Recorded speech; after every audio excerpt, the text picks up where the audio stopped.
after the sermon.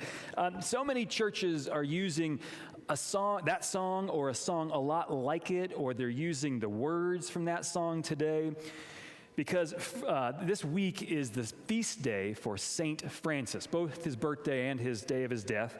Francis is the most beloved saint in all of America. Churches who would never use the words brother, sun, and sister, moon. Churches that would think that's way too hippy-dippy new age. Churches that would look at a St. Francis and kind of persecute him for being so effeminate. Even those churches get caught up in what an incredible guy Francis was. So the story that the children are finishing right now, the prayer that song is based on, tens of thousands of churches this week are going to use it and pray with it and sing it. They're going to use this, even though that song, it's been attached to St. Francis for about a decade. But if you read the side note, he never actually wrote it. It just feels like the kind of thing someone someday said, oh, that sounds like St. Francis. Let's put that on there. Make me an instrument of your peace. Or another translation says, make me a channel of your peace. It's the kind of thing he would pray, so it got assigned to him, and never let the truth get in the way of a good story. So we're going to honor St. Francis with that one today. So he's the most beloved saint in America, not just by Catholics, but you can see statues of St. Francis everywhere. I went on the old after-dinner walk in my neighborhood last night, and there's an LDS neighbor that they have there's one right there, just a bunch of pumpkins all around. I'll bet you if you take your walk, does anyone have a St. Francis in your yard? Nancy, you do? Okay. You do? You have got some?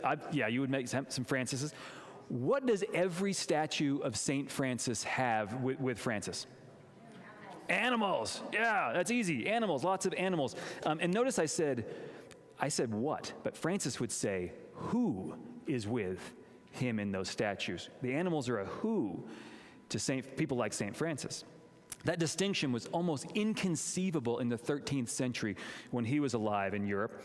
You know, Native Americans, sure, they have a grand respect for nature. A lot of nature-based religions would look at an animal or a tree and say, who?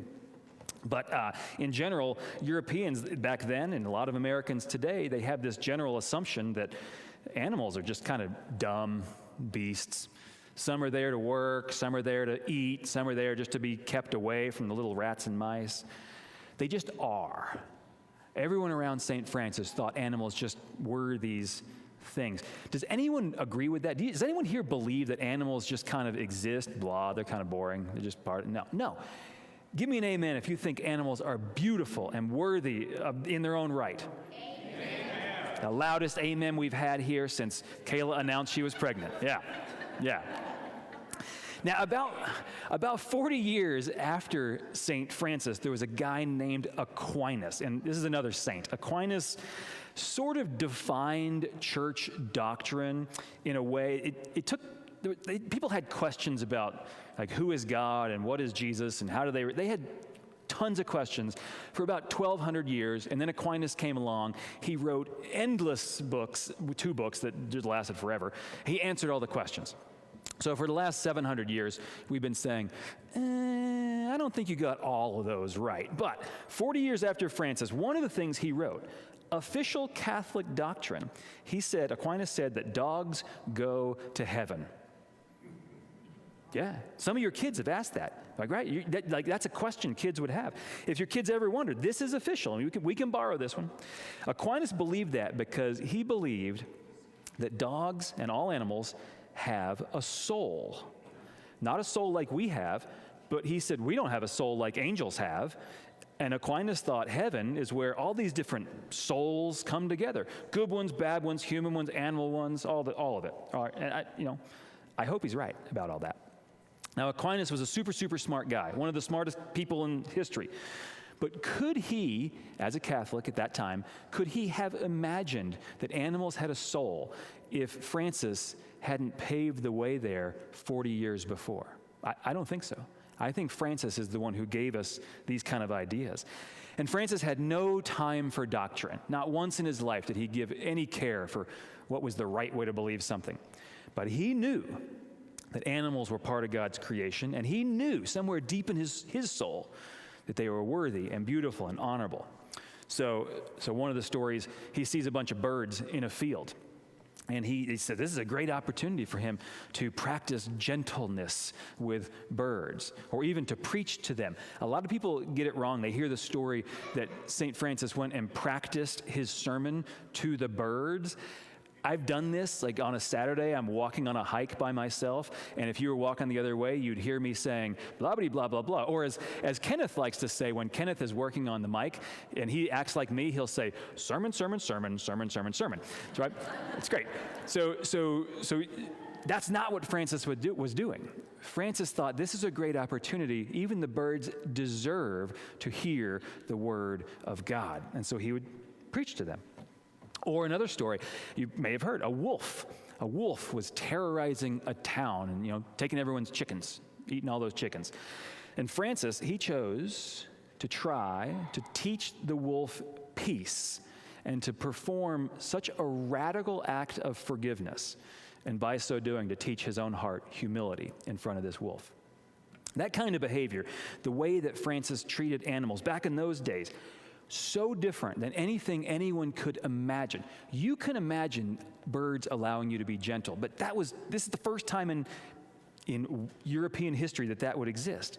But what he was doing was enacting a new imagination for what life could look like and what peace could look like. No rules, no guidelines, no doctrine. He simply acted out what it would be like to be supremely peaceful, especially when it came to the most vulnerable around us. And because he was so intentional and so consistent and so hopeful, people paid attention. And over his lifetime, he just captured everyone's imagination. And they thought, yes, life can be more peaceful, just like Jesus said. They thought, even if my job is hard and my health is kind of failing and my political emperors and leaders are just liars and cheats all the time, I can still find peace that lives everywhere in nature.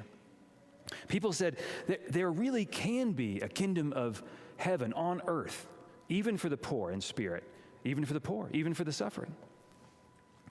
And you've heard a lot of those stories about Francis, so I'm bringing you one that you probably don't know. So the church, before he died, he according to legends, he was a year younger than me when he died. So I've really got I missed a mark somewhere. I've got a lot to make up for in this time. But when Francis was about 40, the church said, he's getting sick and we want to celebrate him. And so they commissioned a biography of his life. Pretty impressive thing to do back then. And so somebody went around and collected stories. And in his first biography, these are just everyday stories. There's almost nothing in it that's miraculous, almost nothing that you would say, did that really happen?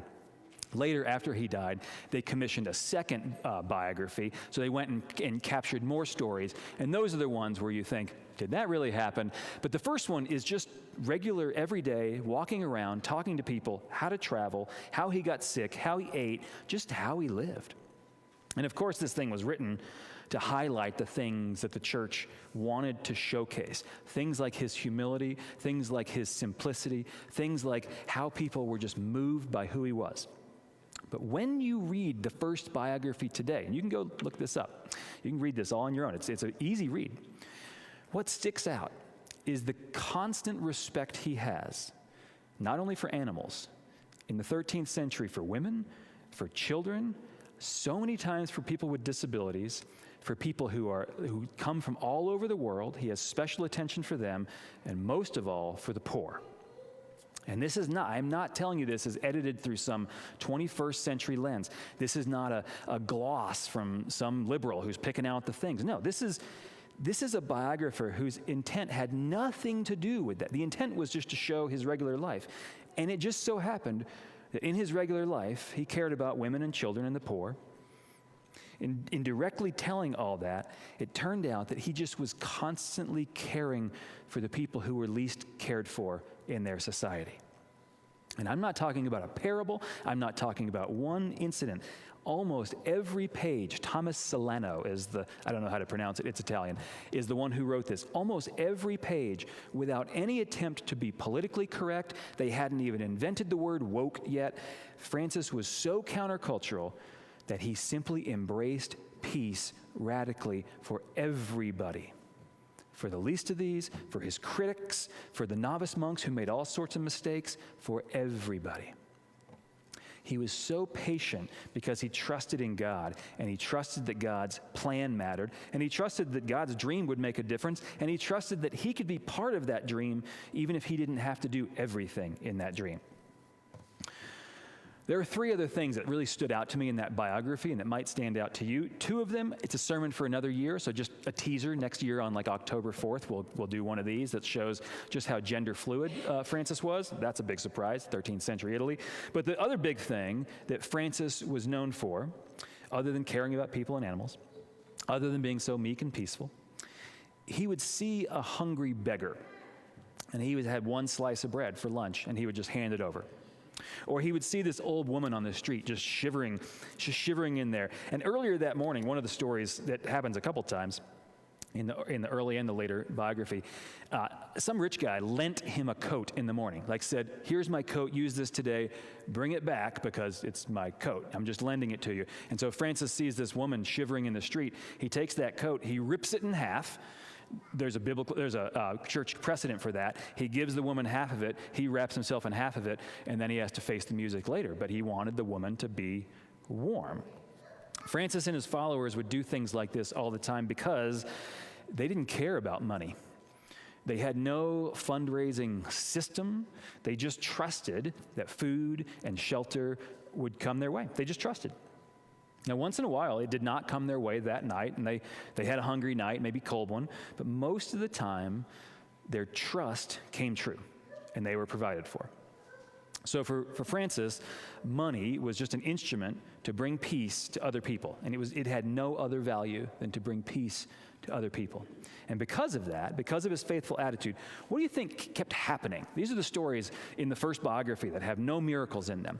He trusted that money would just keep coming, and then you'd get a rich guy say, I've got this barn over here that's not being used. I bet your novice monks could stay in there and stay warm when I'm just going to give you this barn. I'm just going to give it to you for free. And then a cardinal would come and say, you're doing such a great job. I have this really fancy carriage. We're getting a new carriage. We've got all the horses in the world. Why don't I give you this beautiful carriage with horses, like the Ferrari of their day? And so he'd have a beautiful carriage. Or just regular villages. He would go through a village, and there'd be this poor family, and their daughter, their 12-year-old daughter, would be sick. Again, there are biblical precedents to this. And he wouldn't, no miracle healings. He just sat with the girl, sat with the family, listened to them, asked questions. Well, a couple years later, he comes back through. The girl's a teenager now, and they say, Francis, you're the guy who would sit with us when we're sick. Let's have a banquet. And they would have the most rich foods anyone could imagine without him asking for any money. He never once worried about money, and he almost always had more than he knew what to do with.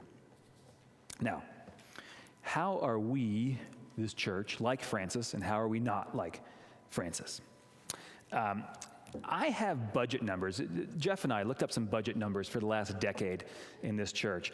For the last 9 years in a row, consecutively, straight in a row, we have aimed for our budget. You do this in your family, you do this in your business. You aim for a budget, and wherever you aim, like let's just say every year we aim for a budget. And for 9 years in a row, we've ended up here. So some years we plan to lose money and just trust, and we end up here. Some years we plan on coming out with good money that maybe we can get a new HVAC system or hire a new pastor to be, and we come out here. 9 years in a row. That's kind of amazing. I believe COG is a little bit like St. Francis in that God just continues to bless us to be a blessing for others, especially when we don't worry about money.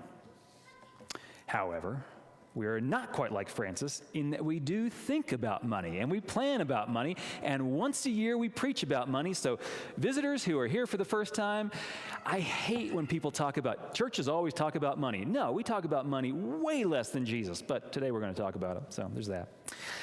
We believe that the gifts you give and the grants that we receive, you heard about a great grant last week, we believe that those are instruments of peace. And our leaders in this church are so committed to being careful stewards of those gifts. So we make budgets, we keep track, probably more than any of us do in our personal lives. We do financial reviews, we have software and paperwork and policies that would drive Francis out of his mind. Our staff and our volunteers work so hard to be trustworthy in the little nitty-gritty things so that when the big spiritual messages come, we come with a pedestal of integrity. Now, how do we do that? Churches have all kinds of fundraising strategies different than Francis had. You know, if you're in Germany and you're part of a church, you can check a box on your taxes, and before you get your paycheck, a portion of it just goes to the church. It's kind of cool, kind of scary, kind of weird how they do that. If you grew up in one kind of church, if you grew up in where your mom's church, like Joanne and I grew up in Southern Baptist churches, you're going to give 10% of your money or else. Okay, it's not fun.